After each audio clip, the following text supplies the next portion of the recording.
4 రాష్ట్రాల ఎన్నికలకు తెలంగాణ పైసలు మరి పంపవలసిందే. మూటలు అటు పోతేనే నీ కుర్చీడ చక్కగా ఉంటుంది. మూటలు పోలేదనుకో నీ కుర్చీ కదులుతుంది.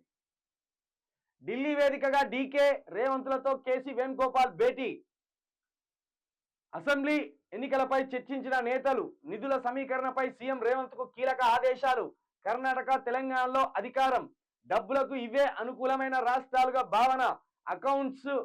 అకౌంట్స్ కేంద్రం ఫ్రీజ్ చేయడంతో పాల్పోని స్థితి.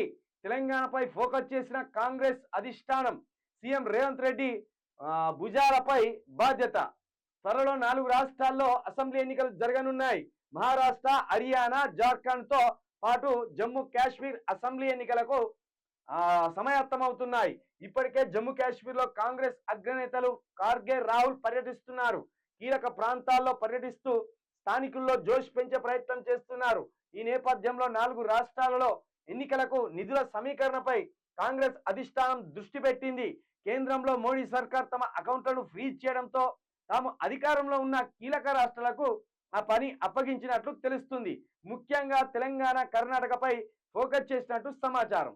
సీఎం రేవంత్ రెడ్డికి ప్రధాన బాధ్యత అప్పగించినట్టు చెబుతున్నారు. ఎందుకంటే ఆ అనుభవం సార్కే ఉన్నది కాబట్టి. ఈ మూటలు తీసుకొచ్చే అనుభవం సార్కే ఉన్నది కాబట్టి ఆ బాధ్యత ఆయనకే అప్పగించాం. ఏ పని అయినా ఎవరికి చెప్తాం? పెద్దపాలేరులకు చెప్తాం. వాడే చేస్తారు ఇటువంటి పనులన్నీ. కూని చేసేటోనికి కూని చేసే బాధ్యత అప్పగిస్తారు. దొంగతనం చేసేటోనికి దొంగతనం చేసే బాధ్యత అప్పగిస్తారు. అక్కడి నుండి ఇక్కడికి, ఇక్కడి నుండి అక్కడికి చేర్చేటోనికి గవే బాధ్యతలు అప్పగిస్తారు. చూసిండ్లా? ఒక రాష్ట్ర ముఖ్యమంత్రి పైసలు సమకూర్చే బాధ్యతను ఎత్తుకున్నాడు. ఇక్కడ సమస్యలనేమో పండబెట్టిండు. అక్కడ వాళ్ళ నాయకులకు కావలసిన పైసల మూటలను తీసుకపోయే బాధ్యతను భుజాన్ని వేసుకున్నాడు.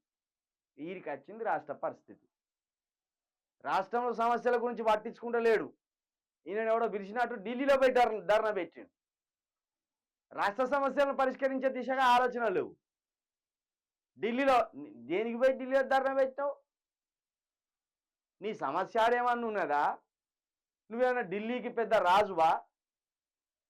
నువ్వు మాట్లాడితే ఢిల్లీలో దేశవ్యాప్తంగా సమస్యలన్నీ పరిష్కరించబడతాయా? ప్రధాన ప్రతిపక్ష నేతగా ఉన్న నీ రాహుల్ గాంధీ కదా ఆ దీక్షలు చేయవలసింది, ఆ ధర్నాలు చేయవలసింది.